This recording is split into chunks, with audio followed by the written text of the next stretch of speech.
Então, o que é que podemos dizer, ou o que é que nos pode dizer sobre a confraria, quando é que foi fundada, quais foram os primeiros passos e até onde é que chegou, digamos assim, no período pré-pandemia? Bem, a Confraria do Atum foi fundada em 2008.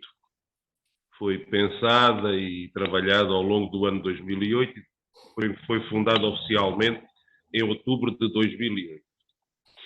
Depois teve um período de, como sempre nisto das confrarias, teve um período de alguma euforia, em que andávamos a querer descobrir muita coisa, a tentar saber o que era o nosso papel. Na altura fizemos realização, porque isto normalmente há esta tendência no princípio que querer dar muito nas vistas. Nós na altura uma das coisas que tentámos logo fazer com um dos pratos que é característico aqui da zona, que é a estupeta. A estupeta é uma salada com atum curado em sal. E então houve logo alguém que quis fazer uma estupeta gigante para ir para o Guinness. Só que depois de Guinness não houve nada porque só para pagar aos agentes do Guinness eram mais de 12 mil euros. Claro. Enfim, mas portanto fez duas atividades muito giras. Aqui na praça principal de Vila Real de Santo António confeccionámos em público 600 quilos de mochama. O povo gosta, aquilo depois era barato, toda a gente comprou. Organizámos também um congresso do atum e por aí fora. Isto foi atividades, digamos que são paralelas àquilo que é a atividade de uma confraria.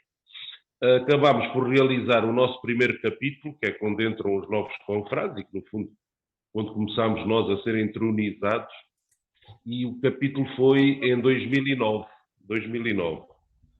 Depois fizemos o segundo capítulo em 2011 e fizemos o terceiro capítulo em 2013. E a partir daí foi uma fase muito da confraria até 2016. Foi sempre aquela, ou seja, houve uma euforia, houve muita vontade de fazer muitas coisas, fomos descobrindo coisas interessantes, até passamos por um facto muito chato na altura. Em 2011 fomos expulsos da Federação Portuguesa das Confrarias Gastronómicas. E porquê? Porque não participávamos regularmente nas atividades. Isto era uma tendência que havia antigamente, em que se obrigava qualquer confraria que fosse inscrita na Federação, obrigava-se a cumprir um mínimo de atividades em comum. Pronto, isto foi até 2013, 2014. Em 2017, retomamos com uma certa força, conseguimos organizar o nosso quarto capítulo, até fora da cidade de Vila Real de Santo António, e fizemos aqui no Conselho Vizinho, em Castro Marim. Depois, a partir daí, regularmente, fizemos um capítulo em 2017, 2018, 2019 e 2020. Isto foi a atividade pré-pandemia. Mas que, no fundo, o que é que isto disse? No fundo, tivemos nós mesmo, antes da pandemia, tivemos duas fases bem distintas. Aquela até 2012, 2013, em que, no fundo, estávamos todos a aprender um bocadinho, em que a pessoa que estava à frente da confraria tinha muita vontade, mas também tinha outros negócios e outras atividades que não lhe dava tempo para se dedicar tanto à confraria. A partir daí, eu sempre estive ligado à direção, mas na segunda fase passei eu a assumir o controle aqui da confraria do atum. O presidente da direção chama-se o Arrais, porque tivemos, isto é uma das coisas que se pratica muito nas confrarias, é atribuir nomes que têm a ver com a atividade e com os produtos no qual nós desenvolvemos e defendemos. No caso do atum, nós tivemos a preocupação, dentro dos órgãos sociais, de atribuir designações que se utilizavam nas antigas armações do atum, nas fábricas do atum, por aí fora. Portanto, eu sou o Arrais da Confraria do Atum desde 2017.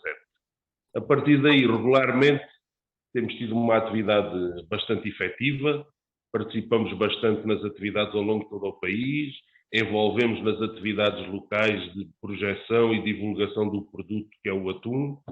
Temos noção que, à nossa custa, conseguimos dinamizar bastante a gastronomia em redor do atum, que é tão tradicional aqui da nossa terra e da nossa região, e hoje, com facilidade, em qualquer restaurante se consegue encontrar sempre qualquer prato ligado ao atum.